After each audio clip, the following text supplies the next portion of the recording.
നിങ്ങൾ ഒരിക്കലും ഇൻസ്റ്റാഗ്രാമിലോ ഫേസ്ബുക്കിലോ അങ്ങനെയുള്ള പൊതുസ്ഥലത്തോ നിങ്ങളുടെ സ്റ്റാറ്റസ് ഒരിക്കലും നിങ്ങൾ കാണിക്കരുത്. അങ്ങനെ കാണിച്ചാൽ നിങ്ങൾക്ക് എന്തായാലും കണ്ണേറ് കിട്ടും. കാരണം നിങ്ങൾ കല്യാണം കഴിഞ്ഞ വ്യക്തിയാണ്, റിലേഷൻഷിപ്പിലാണ്, നിങ്ങൾക്ക് പുതിയ കാറ് വാങ്ങിയത്, നിങ്ങൾക്ക് ഇത്ര പൈസ വന്നു, അങ്ങനെയുള്ള കാര്യങ്ങളൊക്കെ നിങ്ങൾ ഇവിടെ സോഷ്യൽ മീഡിയയിലൂടെ മറ്റുള്ളവർക്ക് പറഞ്ഞു നടക്കുമ്പോൾ നിങ്ങൾക്ക് അത് സന്തോഷം തോന്നും. പക്ഷെ അത് കാണുന്ന ഒരാൾക്ക് സന്തോഷം തോന്നില്ല. കാരണം എനിക്കതില്ലല്ലോ എന്നുള്ള അസൂയാണ് അവർക്ക് ഉണ്ടാവുക. അവരുടെ മനസ്സിലെ കുശുമ്പ് കാണുമ്പോൾ പലർക്കും സന്തോഷം തോന്നാറുണ്ട്, പക്ഷെ അവരത് കണ്ണെറിയാൻ വളരെ സാധ്യത കൂടുതലാണ്. അവർ നിങ്ങൾക്ക് കണ്ണെറിഞ്ഞിട്ടോ ഇല്ലേ എന്നുള്ളത് നിങ്ങൾക്ക് അറിയില്ല. കുറേ കാലം കഴിഞ്ഞിട്ട് സർവ്വതും നഷ്ടപ്പെട്ട് കഴിഞ്ഞാൽ മാത്രമേ നിങ്ങൾക്കത് തിരിച്ചറിയാൻ കഴിയുള്ളൂ. അങ്ങനെ കണ്ണേറ് നിങ്ങൾക്ക് ഉണ്ടായിട്ടുണ്ടോ എന്നുള്ളത് നിങ്ങൾക്ക് അറിയണമെങ്കിൽ ഈ ലക്ഷണങ്ങളൊക്കെ നിങ്ങൾക്ക് ഉണ്ടോ എന്ന് നിങ്ങൾ മനസ്സിലാക്കണം.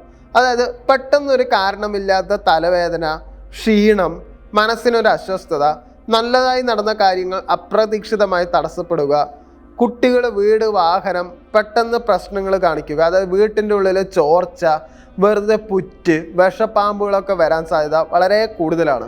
ശരിക്കും പറഞ്ഞാൽ നിങ്ങളുടെ തൊടിയിൽ ഒരു ചേരപ്പാമ്പുണ്ടെങ്കിൽ അതൊരു നല്ല കാര്യമാണ്. കാരണം കണ്ണേറുള്ള വീട്ടിൽ ചേരപ്പാമ്പ് ഉണ്ടാവില്ല.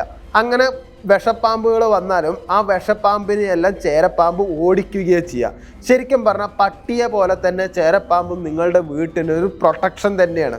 പക്ഷെ വീട്ടിൽ കോഴിയൊക്കെ വളർത്തുന്നുണ്ടെങ്കിൽ ഈ ചേരപ്പാമ്പ് എന്തായാലും അതിനെ എടുത്ത് തിന്നുകയും ചെയ്യും.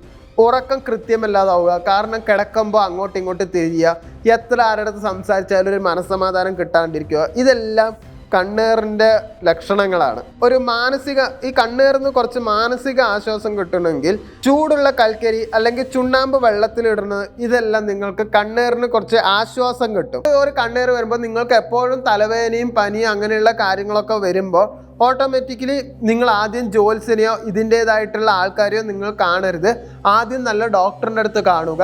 എന്നിട്ട് മാത്രമേ ഈ വഴി, സ്യൂഡോ സയൻസ് ആയിട്ടുള്ള വഴികൾ നിങ്ങൾ തിരഞ്ഞെടുക്കാൻ പാടുകയുള്ളൂ. കണ്ണേറ് ഉണ്ടെങ്കിൽ അത് ശരിക്കും പറഞ്ഞാൽ വീട്ടിലെ മുത്തശ്ശിമാരൊക്കെ ഉണ്ടെങ്കിൽ അവർ ഊതിയ ശരിക്കും പറഞ്ഞാൽ കണ്ണേറ് സാധാരണ പോവാറുണ്ട്, ചെറുതൊക്കെ ആണെങ്കിൽ. പക്ഷെ കൂടോത്രം അവർ നിങ്ങളുടെ വീട്ടിലോ അല്ലെങ്കിൽ നിങ്ങളുടെ സ്ഥലത്തോ നിങ്ങൾ വാങ്ങിയ വാഹനത്തിലോ അവർ എന്തെങ്കിലുമൊക്കെ ചെയ്തു വെച്ചിട്ടുണ്ടെങ്കിൽ അത് നിങ്ങൾക്ക് കണ്ടുപിടിക്കാൻ പറ്റില്ല.